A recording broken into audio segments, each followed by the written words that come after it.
We're sitting here today with Nita, Marlene, Edmiston, Cunningham, Kaplan, and we're in San Antonio, Texas.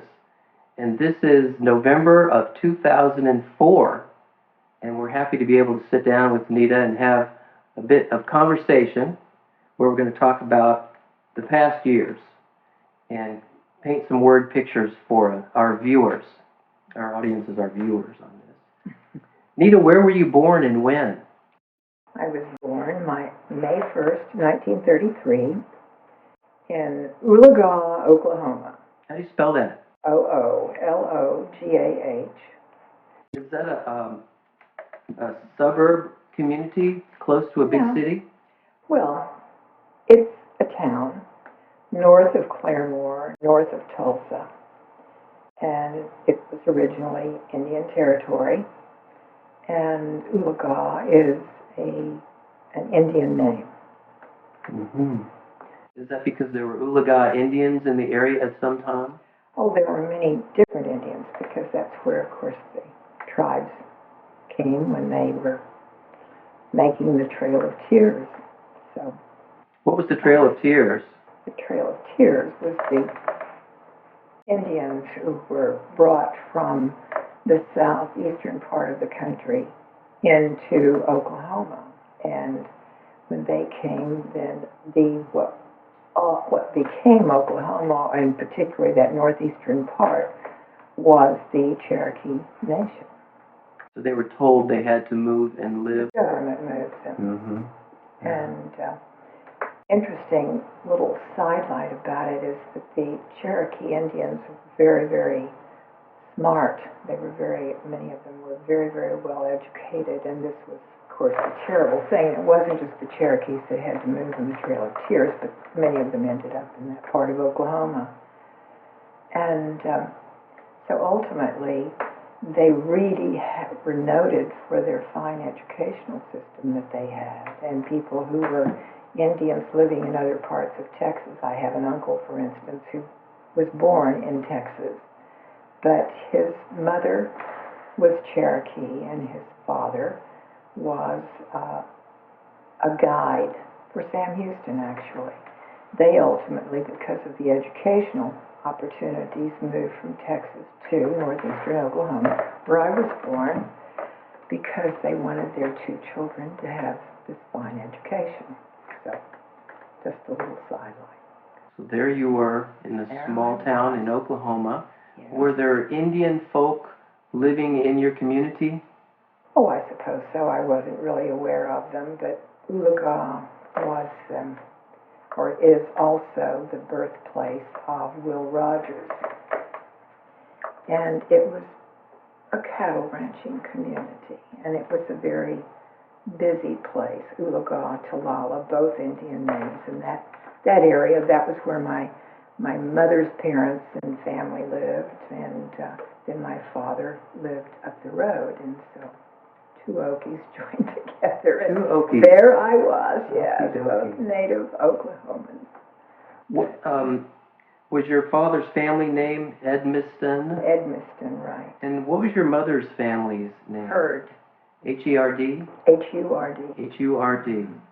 And at the time you were born, did you have any siblings already born? No. I have one brother who was born 2.5 years later.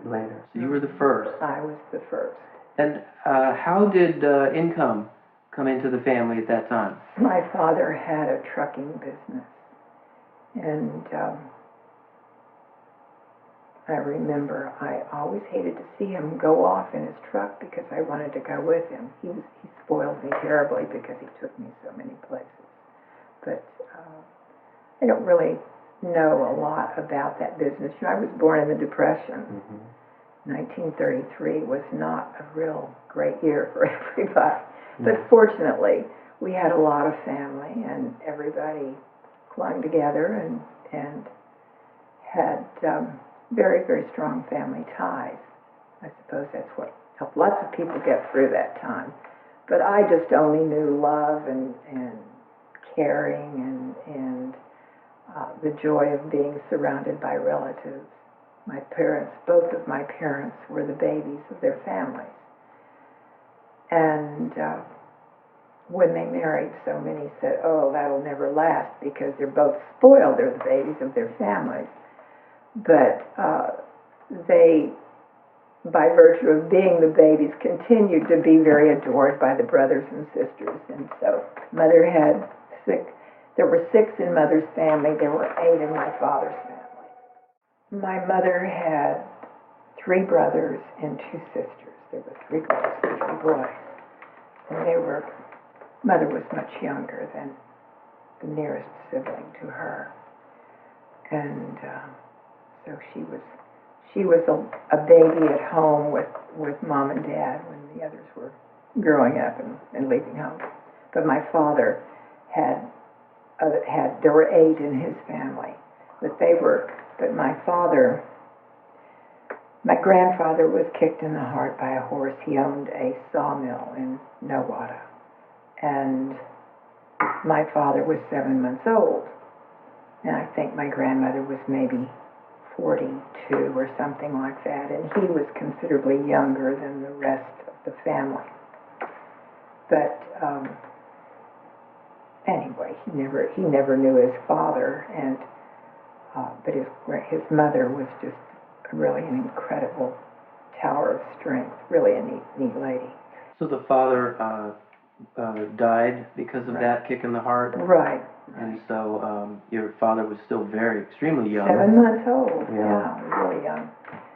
So he, I think in his lifetime, really regretted that he never got to know his dad. Now, by the time you were born, the impression I get is that your family were very many people, several families, living close around, so there was always family and family activities. And for us, there was, the Hurd family was particularly a close family. And I spent a lot of time with them, and I would go out when my grandfather was herding cattle, and he would take me places and take me to the store. He'd sing to me, bounce me on his knee, and because Curly, my mother's nickname, was the baby of the family, my grandfather was particularly proud and delighted that Curly had a little baby girl. So I enjoyed a lot of attention from them.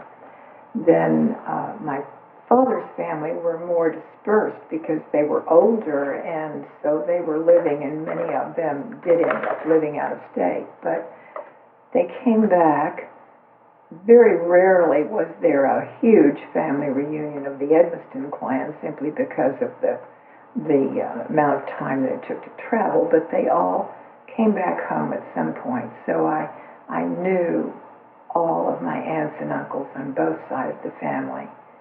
And both families were families who, for the most part, liked each other. On the part of my mother's family, they were a devoted family, strong politically, very caring about each other, had great deep faith, and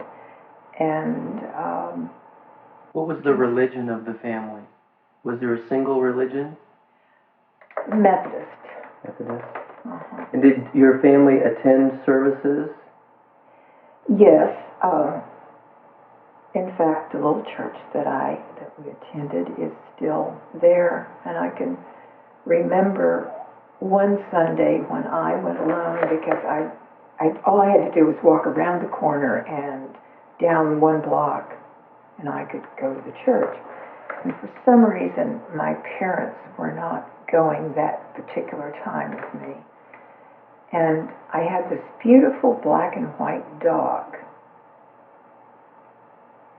And for some reason, I cannot remember that dog's name now. And it's very peculiar because I adored that dog.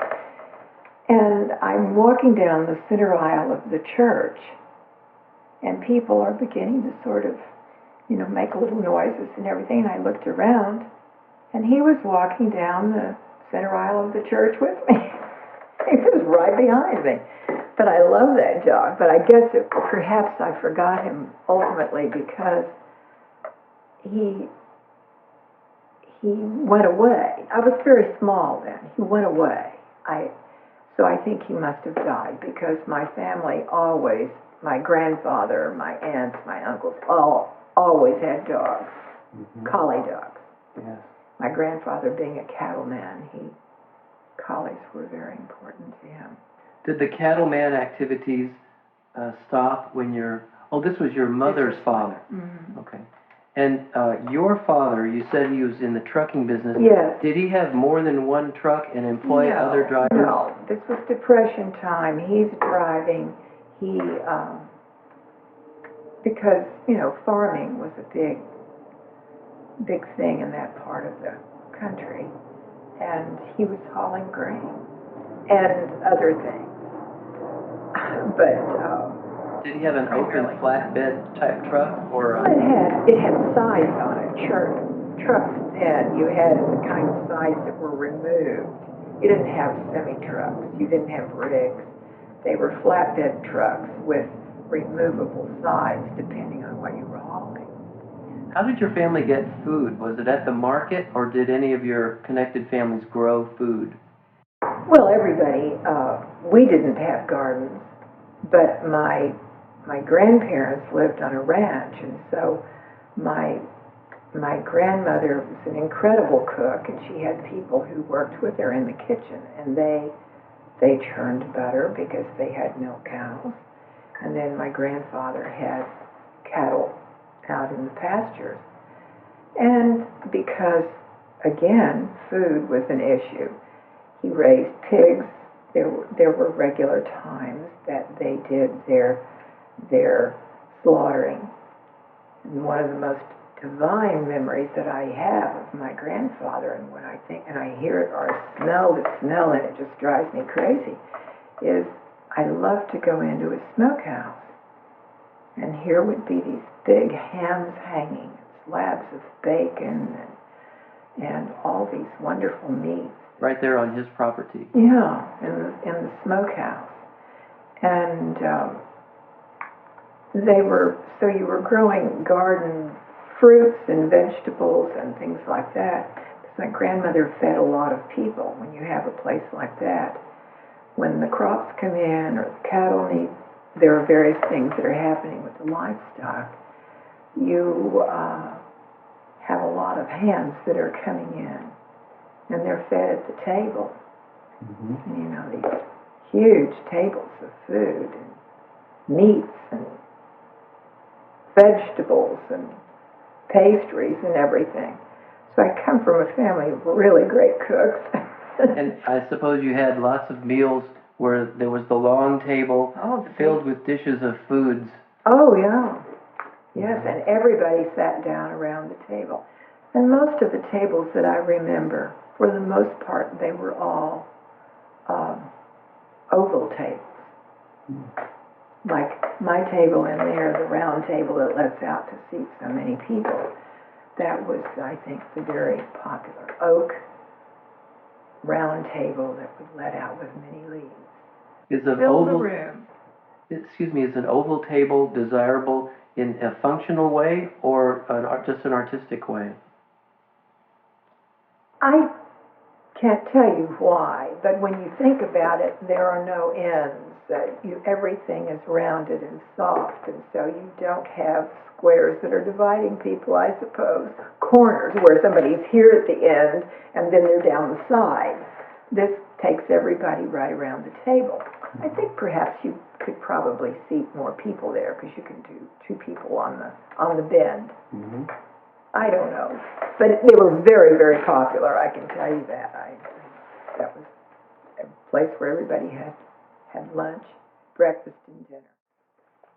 At the time that you were born, Nita, was it a house that was only shared by your mother and father, or were there just them? Mm-hmm. And was it, did you say it was on a farm type setting? No, it was in town. I was born in Uluga. Mm-hmm. And, no, I wasn't. No. My brother was born in Uluga. He was born in the house. We had a house, but I was born at my Aunt Mary's farm, which was just outside of Lugo. Probably because your aunt could care for your mother at that time. And I suppose so, but I was delivered by a doctor who actually lived in Nowata and came for the delivery. I remember, I knew that doctor for years, many, many years, and long after we moved away from the area. She was very special to me. She was married to a man whose family came from Chicago, and he was a very successful farmer in the area. Uncle Harry. Dyed-in-the-wool Democrat. Great fun political discussions. I remember those when I was teen-icy. And you mean you witnessed them, or you participated? I was there. Well, because we spent so much time around the table. People visited and ate and enjoyed each other's company and lively discussions. But Aunt Mary and Uncle Harry, I loved to go visit them, and so in the summer I would go visit them. But I think having been born there and loving Aunt Mary, and then a cousin, Marlene, came along 3 years after I did,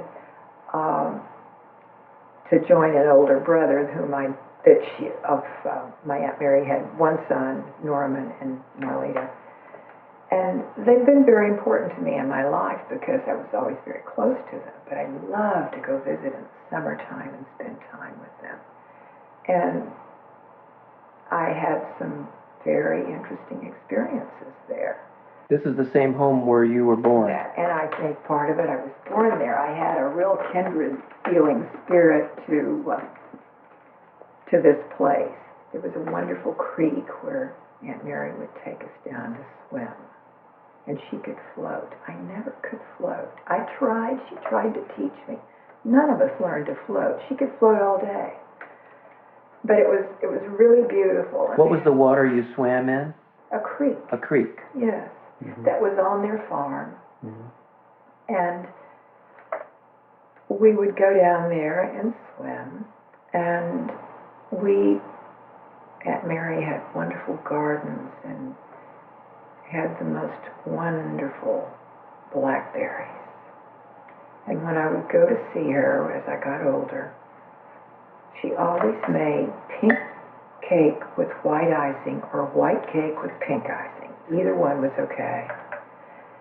And blackberry cobbler and fried chicken, because those were the things that I loved very much. And I think I've probably eaten my weight in all of those things. But one time she said, Nita, I think you need to learn how, I'm getting ready, I'm going to kill a chicken and we're going to have fried chicken. So why don't you come out here and help me with this? Well, see, I'm not a city girl, but I live up in town. This is not something I'm really interested in. And that's when they rang chicken's neck. The way they, let's say, prepared them for the meal. Yes, yes.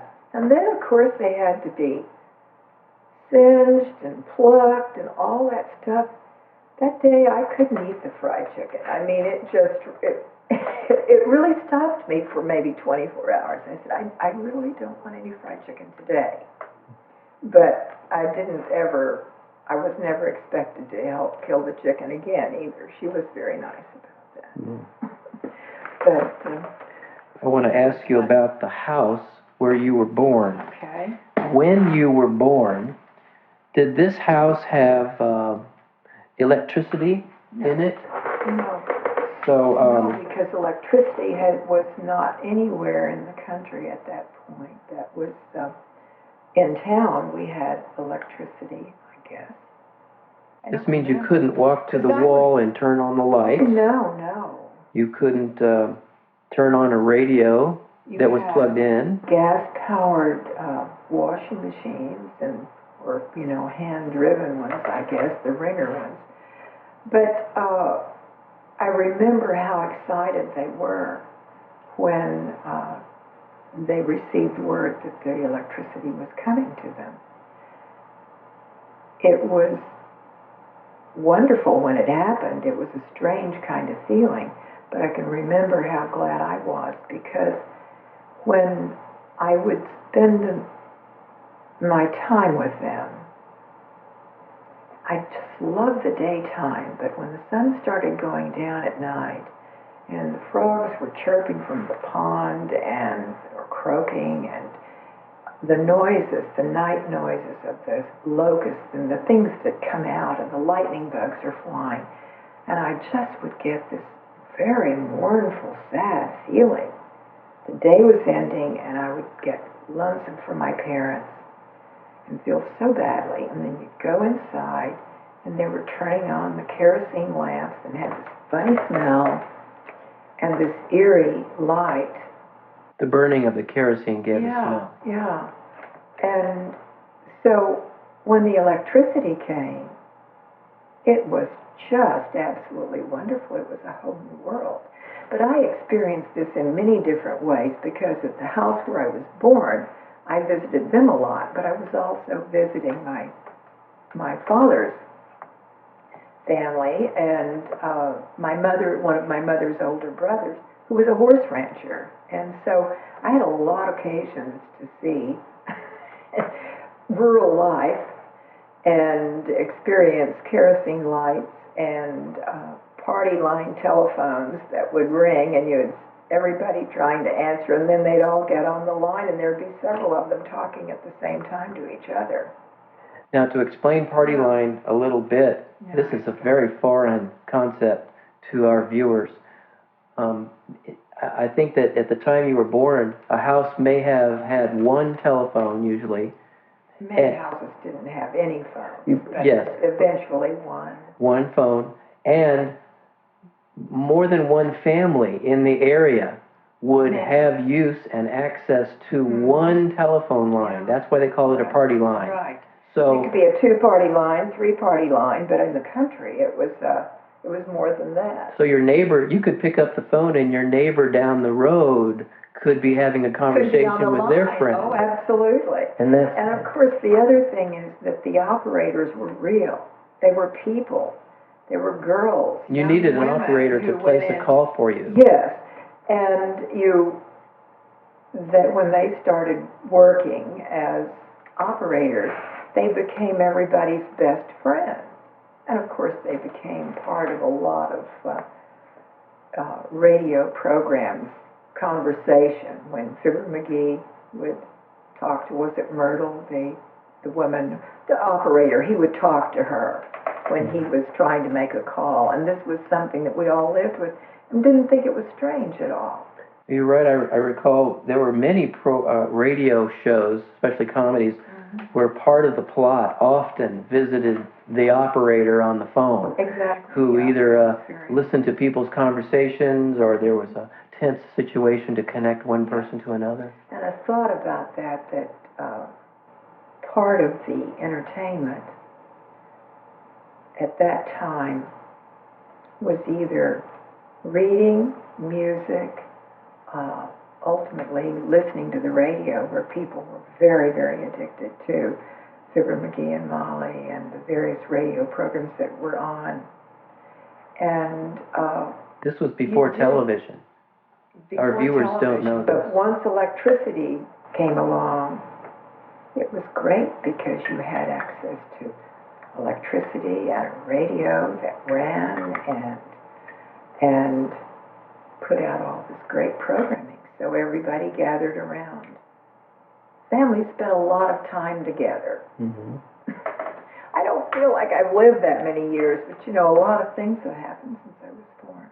And when one of the family times gathering was in front of the radio, is that right? Yes. That was a family activity many times. Mm-hmm.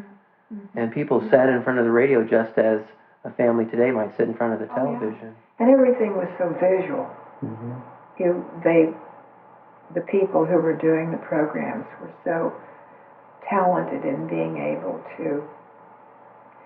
to make you feel and visualize what they were doing. You knew how they looked, you knew how they were reacting. And it was a wonderful thing. Mm-hmm. And what would you estimate your age was when electricity came to your house?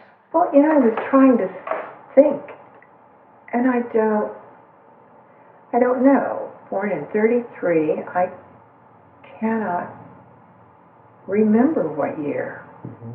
How about... Because, you know, it came in town much quicker than it did. My aunt lived, 2 miles out of town. And my uncle lived far out of town on his ranch. And I think it took a lot longer. We had a lot of oil wells, though. You know, things like that. But oil wells were bringing oil up from under the ground. Yeah. And to the profit of whom? Anyone in your family? Well, not to my knowledge, because lands were leased. Mm-hmm. The Indians in Oklahoma own a lot of oil. And I have just a little bit of Indian in me. Oh, yes, that's right. Yeah, and you saw these many oil derricks and pumps during your growing up years? Oh, yes, very much so. Mm-hmm. And you had when the gas was coming in, and they'd have the gas lines, and you'd have these rods, and I'd be riding horseback, and we'd jump those things, and they're working like this. There are all these rods that are coming from a central place, and we jumped those things. It was a game. Mm-hmm. And then the excess gas was burned off at the house, which was always a beacon to know where the house was, because there would be these huge flames shooting up, and it was the excess gas that was burning off. Mm-hmm. So if you were driving in the country at night, you would see these huge flares coming up, and you knew that that was a house over there. Flares of flame. Yeah, big flames. Mm-hmm. When you were growing up, Nita, did you have an interest in music or drawing or anything artsy like that? Very much so. I took piano lessons, and my mother was a musician. My whole family played and sang. Where did your mother's skill of musicianship come from? How did that develop in her life? Well, my mother was a very gifted musician. She had a very natural talent, and she was playing very, very, very early in her life. And my grandfather bought her a piano and gave her lessons, and she was playing at one of the local hotels in town where they lived for teas in the afternoon. Social music? Would you call it social music or formal music? She played everything.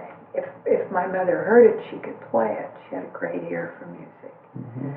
And she was encouraged. My grandfather had a lot of musical talent, and my grandmother, she played the harmonica, and she could play it so beautifully. And my grandfather was a dancer. He could jig and do all of the things like that, and I got to experience that and jig with him a lot.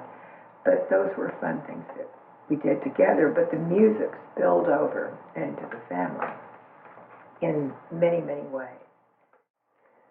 Nita, after your father was done with the trucking business, what happened next with his career? He became the manager of 2 large grain elevators in Muga and in Nowata, and we moved to Nowata, where we bought a house, and I got to be close to my grandmother, Nanny Jane Edmiston, whom I loved so much. And that was when I began I guess I started taking piano lessons when I must have been about 5. I was young. And I was thinking my piano teacher's name was Miss Roberts. I can see her face so clearly. And I really enjoyed those times. I loved having the piano around. Mother and Daddy were very encouraging because They both were they loved music very much. But I didn't like to practice that much. But what I found in the basic information that I got as I was studying piano, and I took it for several years, maybe 4 years or so, that I thereafter realized that I had some of my mother's musical ear. I could, but not anything like she was, but I was fortunate to inherit some of that so that I could hear something and I could play it. And I found that I just loved music. So consequently, music has remained from then, all of my life, to now something that is just a very important part of my life, both participating as to whether I'm playing the piano just because I have to go in there and play something, which I do, or walking by the piano, sit down and play something, or participating in musical theater, or going to hear a production, or hearing my favorite music on the radio. And I got a very good basic education in music appreciation. So consequently, I have very Catholic taste in music. I like it all. I like country western, I like pop music, I classical music, very much a favorite of mine. Opera, I spent my girlhood listening to the Texaco Opera every Saturday afternoon. And I still, I don't think it's on now. Yes, I haven't, is it? Well, they had some other opera going on KPAC for a while, and I would listen to that, and they were doing mostly new operas. But I really have spent so many, many afternoons in my room with the radio on, listening to the opera. Yes, love it. Nita, during your growing up years, were you involved in activities other than music? Yes. I was very much into neighborhood sports. Lots and lots of sandlot, softball, tree climber, very active, lots of activities. But, in that time, things were not organized. Schools, that I was a campfire girl for a little bit of time, but I didn't like that so very, very much. It was kind of not too interesting. But we had enormous trees that were in our yard, in the neighbor's yard, and the neighbors had a particularly large tree. And it was wonderful when the trees were trimmed or there was a windstorm and the limbs would blow down, that we would have to fix up campsites and all that. But I guess one of my favorite things, I was always very interactive, and we were fortunate to have a lot of really neat families and kids in the neighborhood. And we would make our own swings, and we made them with gunny sack and heavy rope, and find the tallest limb on the tallest tree that you could find. And then we would get a step ladder, and you would climb up the ladder, and someone would push the swing up to you, and you jump off the ladder and land on the swing. Mm-hmm. You hoped.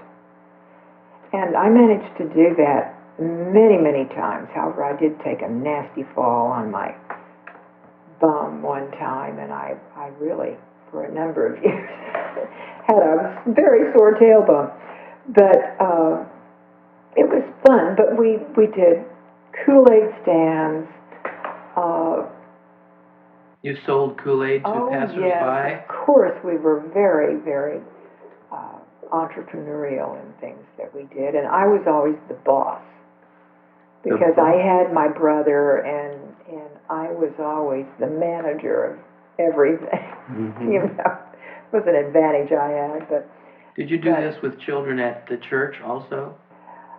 Well, at the church there were there were always children's activities going on because churches at that time were really big on ice cream socials.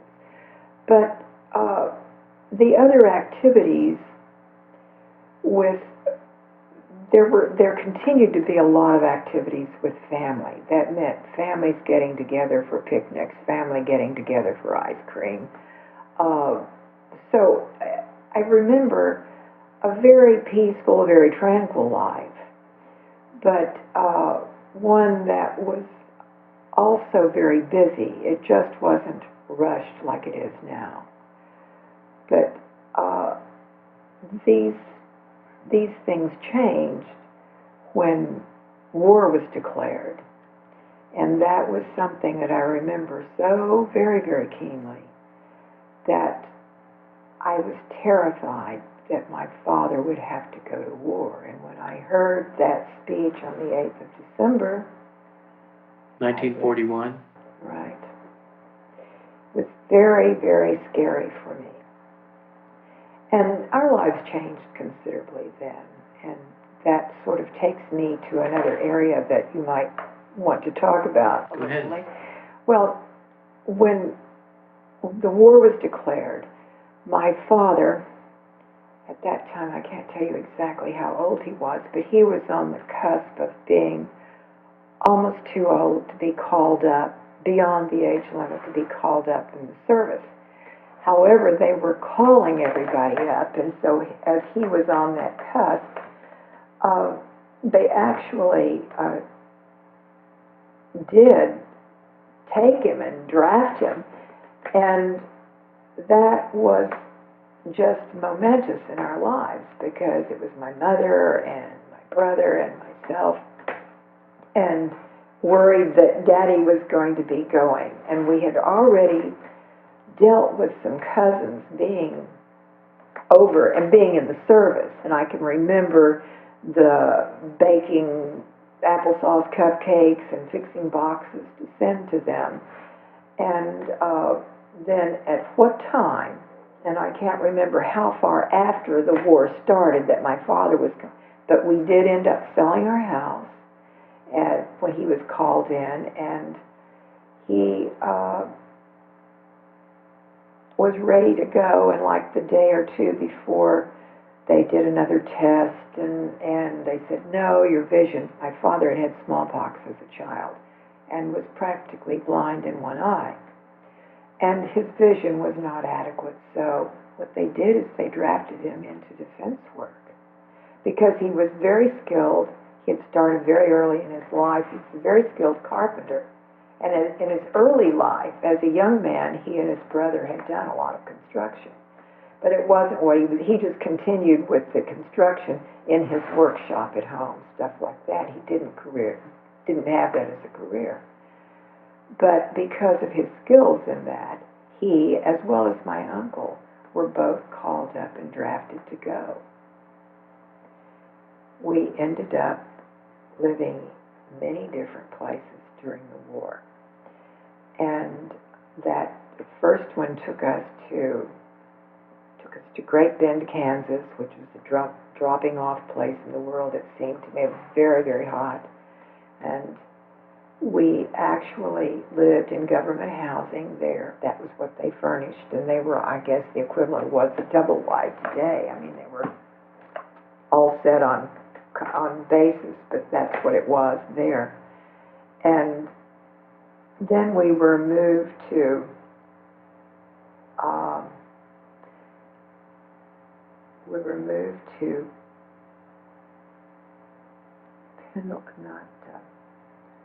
Pendleton, Oregon would have come next. We lived in Pendleton, Oregon, which was a very exciting place to be. It was interesting because it was Indian country and there were Indians still living in teepees there. But as we made these moves, I just made a lot of friends. We were very involved. We were still playing softball. We were still climbing trees if they were there, and still selling Kool-Aid, lemonade, or whatever because our entrepreneurial talents went on. We used all of this. But life changed because of location. We were gone. We were away from our families, and it was just us then. So Pendleton, where we had the thrill of going out and picking cherries off the trees, like you can go pick peaches now in Fredericksburg. Well, you could go to these places that grew these wonderful cherries, and they had Royal Ann cherries and beautiful, beautiful Bing cherries. You could go pick those and apricots and all and bring them home. And it was wartime, so everybody was canning, and I can remember my mother canning those things. By that time, we owned our own trailer. So A trailer in which you would a live, mobile trailer, yes. pulled behind a car. Mm-hmm. And when you did these moves, was this with your father because he was Yes. reassigned? He was, yes, it was that. And he was, for a period of time, when it first happened, he had to go and we stayed behind for a short period of time while he went on this job. And we lived in North Platte, Nebraska. I remember that river, Platte River, is very beautiful. And then we ended up at, my father had very, very secure assignment. I didn't know it at the time, but he was at Dugway Proving Grounds, which is now, you read about it, hear about it on the news. I think there's still a lot of weaponry there, but there was a testing site, so he couldn't talk about what he was doing. We lived in Tooele, Utah at that time, which was also very beautiful. But wherever we went, we always attended a church. We continued to do our family picnics. And I can remember the fun times and the new friends we made and the things that we did. But our family still remained so very, very cohesive and close. And we attended, when we were in Tooele, Utah, the most wonderful little Episcopalian church. Just loved the little rector there. He was so darling. But there we were living in government housing that it seemed so strange because everything looked alike. But here we were looking at these beautiful mountains. The housing was very unattractive. But there were a lot of really nice people, and of course a lot of Mormons. And one of the things that just blew us away is that wash day, nobody had dryers then, wash day in Mormon areas, you see all this long underwear. Everybody wears long underwear. Well, we just thought that was hysterical. That was so funny because here would be this line of all this long underwear. But we did Halloween parties. We, again, sold our lemonade. Started out building a swimming pool at one point. I mean, we were very, very ambitious. Children, it's wonderful the dreams that children have and the innocence with which you believe you can really do this. And the family unit at this time was your brother and yourself, yes, and your mom and your dad. And my dad.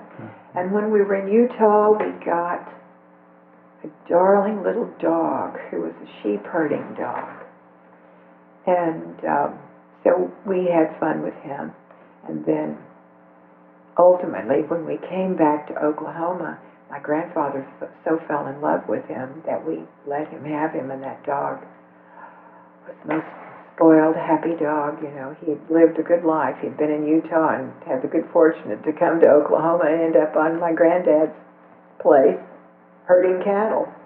now So those were years that were just really interesting. But what I was going to say, in this length of time, my father also realized that he really wanted to be a minister. And all of his Christian life, he had always been very involved and been a speaker, a lay speaker. And so ultimately, that's what led. When the war was over, we were in Lawrence, Kansas, living just across from the campus of KU. was a wonderful time. And that was when we had the victory. And while we were there, let's see. The victory of war. Roosevelt died, right. Roosevelt died. The war was over. It was an incredible time, and we could pack it up and go home, which we did. In Oklahoma. Mm-hmm. Yeah. So ultimately, when we came back, then my father accepted a pastorate in Dewey, Oklahoma, which I was in the 8th grade, ready to go into the 8th grade, so I entered the 8th grade there. And that's where we lived, and Mother and Daddy lived there until I was out of school working as the executive secretary to the treasurer of Phillips Petroleum Company. Phillips Petroleum was a very large corporation. Yeah. Worldwide at that time? Huge. Mm-hmm. And their headquarters happened to be in your area? In Bartlesville. And I had a scholarship for college, and I didn't end up going to college because I went to work in the summer for Phillips, and I ended up replacing the pregnant secretary of the treasurer of the company. And I was in the executive department, and I had a new car, and I had a beautiful high-rise apartment, and life was very good. And so Excuse me, what was your age at this time? Well, I when you got the position? I graduated when I was 18, and I got the position in that summer, and I had a scholarship to go to Stevens College to study fashion design. Stevens is a Missouri college, very well-known women's college for fashion. In Missouri? Mm-hmm. And you went there? No, I didn't go. Oh. What happened? What deterred you? Well, I married my sweetheart at 18, and much to my father's dismay, but my parents were, I thought, very intelligent parents, the way they dealt with me. But he was going to war. He was going to Korea, and he had joined the Marines after he had gone a year to college, and we married, and I don't know, I just changed my direction in life, and so I made the decision not to go to school. I had this great job, and I got a world of wonderful practical knowledge and a lot of experience. Unfortunately, he was wounded. That was a terrible thing to happen. That was an awful thing to get the telegram that I have Marine walk up to your doorstep. He did recover, but it was, I don't know, it was an impossible situation after he came back. And so I said I divorced him, and Daddy went with me before the judge. Very supportive parents. So I learned a lesson, made some bad mistakes, but I also, as a result of what I did, my experience at Phillips Petroleum Company was, I knew all of the executives. I was very close friends with them. I met people from all over the world who came into my boss's office. I was sitting there taking dictation from, well, Phillips had a lot of business with the Mormon church, for instance. So I knew all the elders at that time, and the head of the Mormon church, they would be in my boss's office. In Bartlesville, yes. Oklahoma. Bartlesville is a very upscale, small community, small compared to San Antonio. But, Nita, I'm going to ask you a few questions from your teenage years. Okay. First one is, when did you learn to drive a car? My mother taught me to drive. 16 years old. Mm-hmm. And was it the family car? Yes. And was it a stick shift? Mm-hmm. On My the floor? mother had so much patience. Or was No, it on the column? it was on the floor. It was on the floor, the stick shift? And it was a car, not a truck? No, it was a car. My dad had a new car every year. He literally traded his cars every year. He did? Yes. Did he have a brand he bought over and over? Buick. He liked Buicks. Mm-hmm. You said your mother was patient with your... Oh, she was so wonderful. She was so wonderful. Mother could do a lot of things. She was a very practical person, but she was so darling the way she put up with my driving, because that's not a real great place to be for a mother and daughter. Well, it's hard to teach a person to drive. Well, particularly when you've got to learn to shift all those gears. Mm-hmm.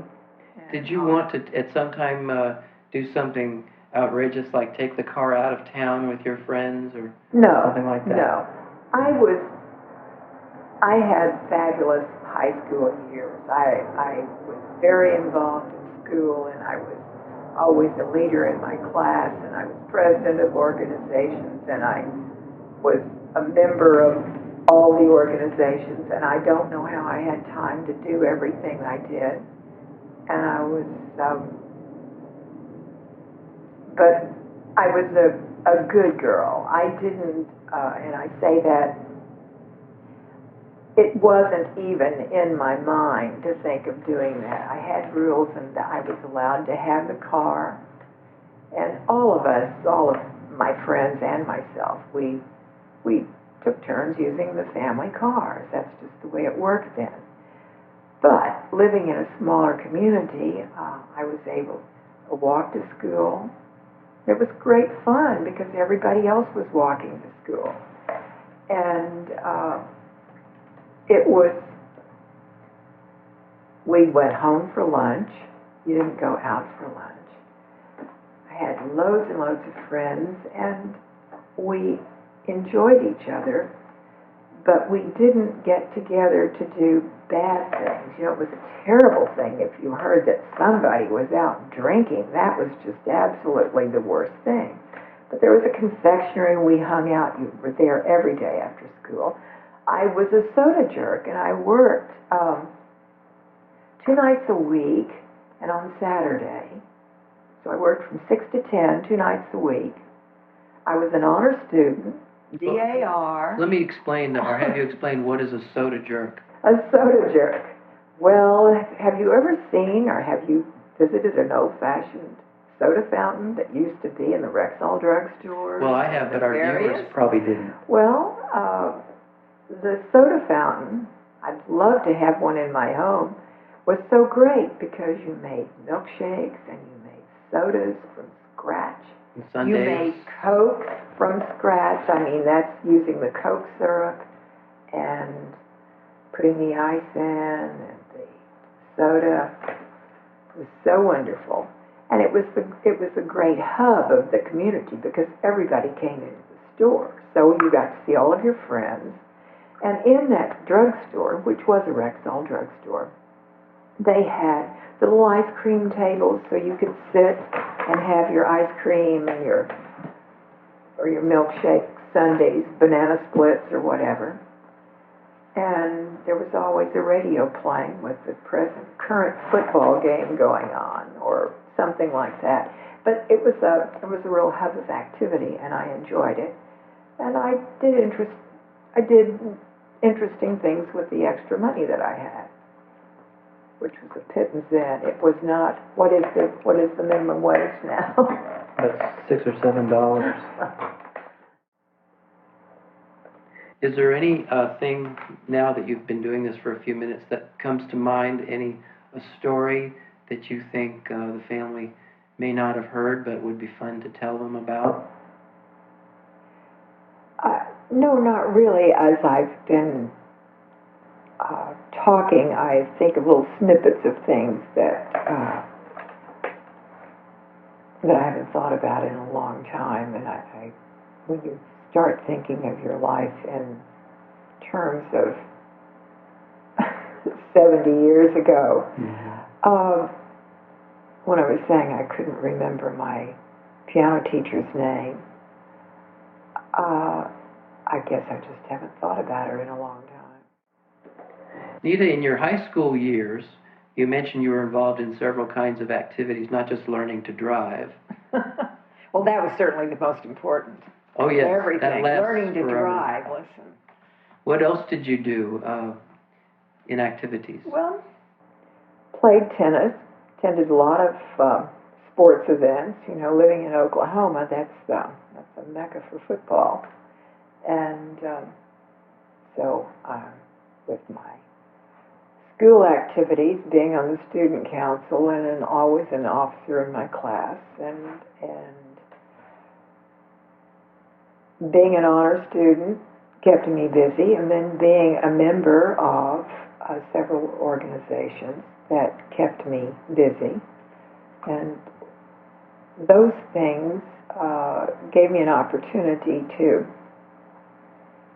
I think they gave me some real leadership skills working with the various organizations. I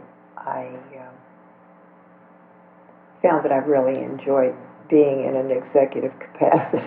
Mm-hmm. I liked being a chief, and it was easy to be a leader because I think usually in school you'll find enough people who are sufficiently pleased to be Indians that as long as you direct them, you'll always have a following.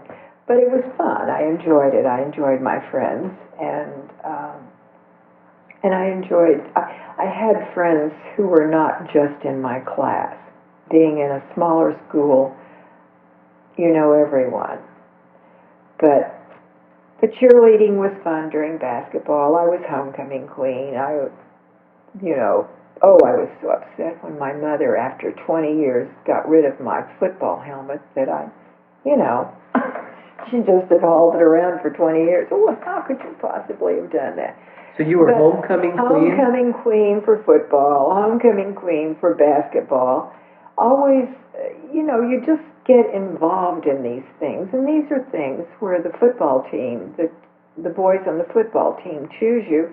It was very interesting. The year I was football queen, I didn't at all expect it because I was dating, seriously, steadily, the guy who had been the star All-State quarterback for the team 2 years before. Your own school team? He was away in school. Was it your own school team he was on? He was there, but then he had gone off to college, and so I was dating him, but I just didn't expect that I would be homecoming queen. So it was quite a surprise, but a very nice honor. Mm-hmm. And you mentioned the drum majorette. Oh, I loved thousands and thousands of miles marching in various parades all over the state of Oklahoma. This was the school marching band. Right. Did you have more than one uniform? Yes, I had a pants uniform and I had a short skirt uniform, all wearing boots, but the big shake, the tall hat with the big red plume. I have a picture over there. But it was fun, and Mother and Daddy were always very supportive of these things. My brother was a star athlete in every sport at school, and so we just really were I guess it seemed very appropriate that I should be drum major. Well, I'm glad you were. Well, I was at the time. We laugh about it now. But, you were a twirler. Where's your baton? But I was good. Mm-hmm, of course. Twirling two at a time.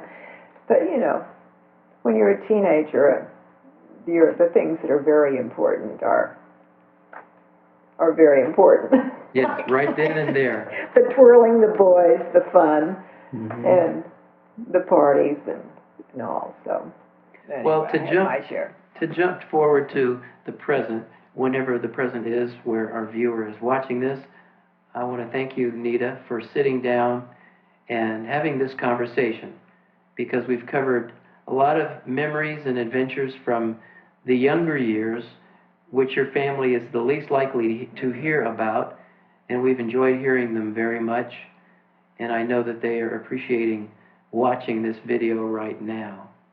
So thank you, and I hope you have more health and happiness far into the future. Well, thank you very much. It was a pleasure. I enjoyed it. And as you say, I'm sure I'll remember a bunch of things tonight I could have said. That we could have talked about. That would be a few more hours. Yes. Thank you. Well spent. I enjoyed it. Thank you very much. We did too.